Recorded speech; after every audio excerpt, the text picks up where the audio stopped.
জানিয়ে দিল।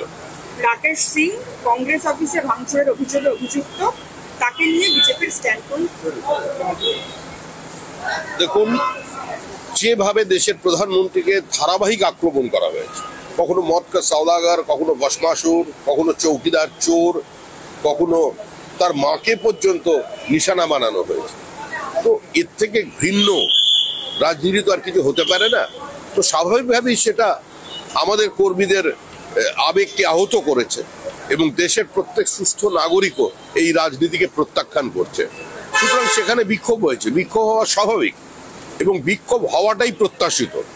বিক্ষোভ করতে গিয়ে দেখা গেছে কয়েকটা পতাকায় আগুন লেগেছে কংগ্রেসের, যেটা পার্টি এন্ডোর্স করেনি। কিন্তু যে রাকেশ সিং তিনি ওখানে বিক্ষোভ করেছেন, আমাকে খোলা চিঠি লিখে কংগ্রেসের সভাপতি জানিয়েছিলেন একজন সমাজ বিরোধী।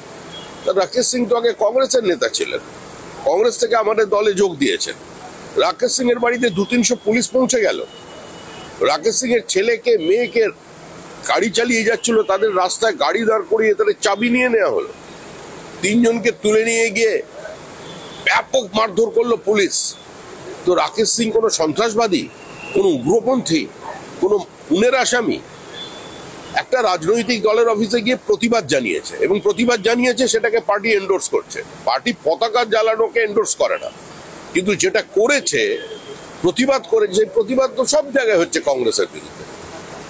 কিন্তু তাকে 307-এর মামলা তার বিরুদ্ধে রুজু করা, তার বিরুদ্ধে অস্ত্র আইনে মামলা করা, তার বিরুদ্ধে দাঙ্গা লাগানোর প্রচেষ্টা করা, এই যে মামলা করা হচ্ছে তার অন্য কারণ আছে।